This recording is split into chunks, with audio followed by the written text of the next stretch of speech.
The list of Republicans joining a Texas lawsuit is growing tonight. They're seeking to overturn the results of the presidential election.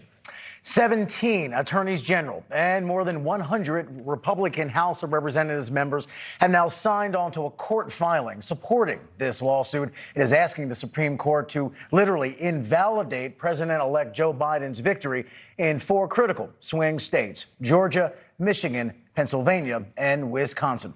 News Nation correspondent Marky Martin live for us in Dallas with more on this legal challenge tonight. Marky. Good evening, everybody. This lawsuit filed by Texas Attorney General Ken Paxton. 4 battleground states are the target here, and he claims that changes in procedures and election rules in those states were unconstitutional. So now he's asking the Supreme Court to invalidate and keep those states from voting in the Electoral College. And this isn't just about Joe Biden and Donald Trump. This is about the future of our elections. The states are Pennsylvania, Georgia, Michigan, and Wisconsin. 4 battleground states that handed victory to President-elect Joe Biden. Add their weight together, and they equal 62 Electoral College votes. Votes that Texas Attorney General Ken Paxton, a Republican, is asking the high court to invalidate.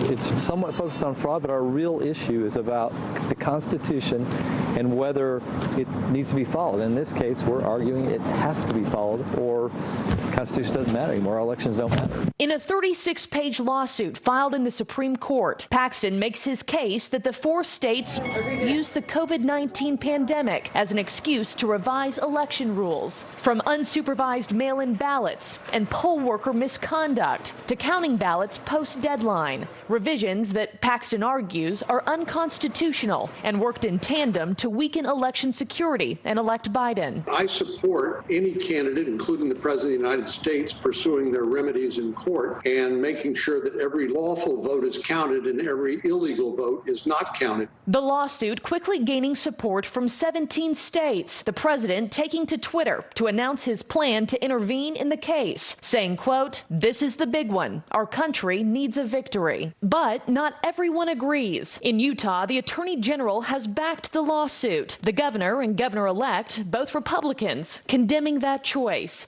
Katie Matheson is with Alliance for a Better Utah, a nonprofit that aims to hold politicians accountable and advocates for progressive policies. She says support of this litigation is outrageous. He is trying to throw out people's votes because he doesn't like the results of the election. And in Wisconsin, one of the defendant states, Attorney General Josh Kaul, a Democrat, calling the Texas lawsuit embarrassing. Just last week, Attorney General Bill Barr declaring that the U.S. Justice Department has found no widespread evidence of voter fraud that could sway the outcome. Trump disputing Barr's findings from the Oval Office. Probably the most fraudulent election that anyone's ever seen. Do you still have confidence in Bill Barr? Ask me that in a number of weeks from now. Also important to mention in this story that Attorney General Ken Paxton is under criminal investigation by the FBI over claims that he abused his power in office to benefit a wealthy donor. Those accusations coming straight from his top deputies in office. And also this just in that we wanted to share, a coalition of 23 Democratic attorneys general from across the nation urging the Supreme Court today to reject this Texas-led lawsuit from Paxton. And also, if these electoral college votes were to be invalidated and thrown aside, it would be enough to sway the outcome to President Trump. Reporting live in Dallas tonight, Marky Martin, News Nation.